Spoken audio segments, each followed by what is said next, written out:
Вината за поскапувањето на струјата не е кај општините, туку во лошото менаџирање на енергетската криза и криминални тендери во ЕСМ, обвини лидерот на опозицијата Христијан Мицковски.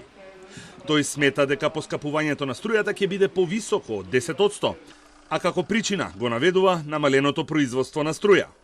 Според официјалните податоци на регулаторната комисија кои тој ги презентираше, за само 2 години производството е намалено за 1 терават електрична енергија, кој на светските берзи чини околу 250 милиони евра. Општините преку уличното осветлување потрошиле 30 милиони денари. Ова е извадок од извештајот на регулаторната комисија за енергетика за 2021 година.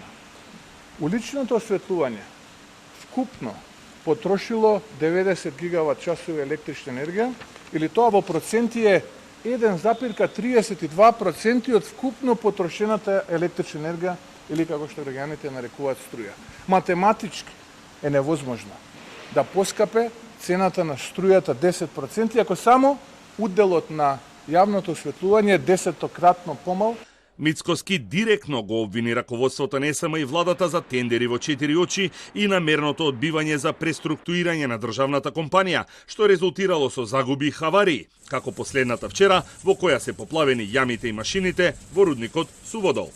Ова е ситуацијата во рек Битола во овој момент.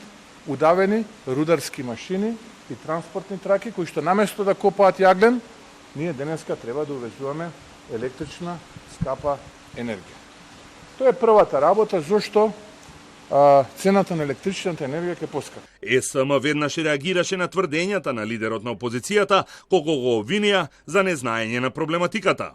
АД ЕСМ произведува електрична енергија за граѓаните, односно за домакинствата, а не за општините или некакви малверзации од општините. АД ЕСМ е заштитник на цената на електричната енергија и гарант за спречување ценовен шок за граѓаните. АД ЕСМ испорачува енергија кон ЕВН Хом по регулирана цена, се со цел високите пазарни цени на берзите да не ги погодат граѓаните. Од ЕВН не излегува со листата на општини кои од нив набавувале струја, ниту пак за колкава количина и сума станува збор, но соопштија дека долговите се подмируваат.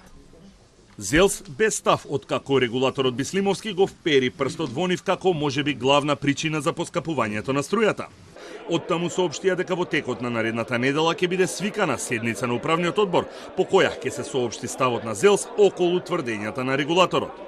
Оттаму додадоа дека со месеци наназад апелираат до владата за финансиска помош и евентуален модул за решавање на проблемот со сметките за струја кои не се во можност да ги платат. Првиот човек на регулаторна вчера соопшти дека цената на струјата која ја плаќаат граѓаните ќе поскапи најмалку за 10% поради малверзации кои ги прават општините, кои за да ги скусат своите трошоци за струја формирале јавни претпријатија преку кои електричната енергија за уличното осветлување ја добиваат од ЕВН по цена за домакинствата и за 4 месеци направиле трошок од над 30 милиони евра.